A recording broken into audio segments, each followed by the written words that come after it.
Աշխատել ենք ամբողջ բժշկական կազմում, ստվում է այս մեդալը, որ ինձ տվեցին, պատկանում է բուժկետին, ոչ թե ինձ, այսինքն բոլոր բժիշկներին։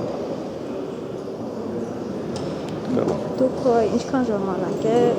Ես 2 տարի բուժկետում եմ։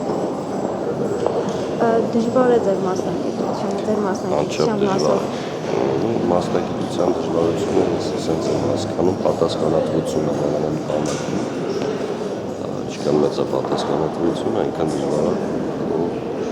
ծառայությունը։ Քարորիա պատերազմի ժամանակ հերոսներին բուժօգնություն եք ցուցաբերել նրանք, ովքեր որ հիմա արդեն առողջ են, դուք նրանց հետ կապ ունեք, թե չէ, ձեզ հիշում են։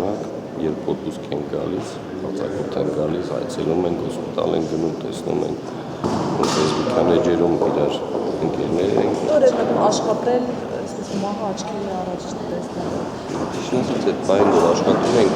չես վախենում, չես զգում, որ մահը կողքի է անում, վերջացնում ես այդպես գալիս բուժկետ։ Այդ ժամանակ որ ինչ արեցի, որտեղից էի գալիս։ Այդ օրը հիշում եք։ Եվ ամենակ Չեմ ուզում պատմել, ճիշտ ես որ հիշում եմ այդ օրը դեպրեսիա է սկսվում մոտս։ ամեն անգամ դեպի բան ես անում ավելի այս կացորից։ Այդ միշտ կա։ Միշտ եղել են զոհված ընկերներ, սիմվոլներ,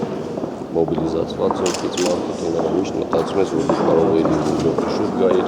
կարող էիր ինչ-որ մի բան ավելանել, ամեն անգամ փակում ես քողում առաջացկից հայերին մտածում ես, որ ու գլխիդ մեջ անընդհատ ֆորում է դրված։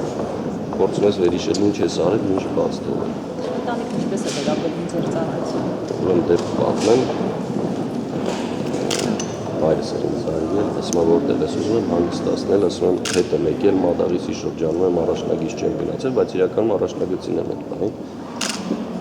ինձ ասում է տղ ես հետ գնա այնտեղ ես էլ եմ գալիս այնտեղ։ Ասում եմ ուզում եմ ինձ ոգևորի, անի ես այնտեղ եմ, դու էլ արի այնտեղ, մի փախի, ասում երեխեք մեղքի։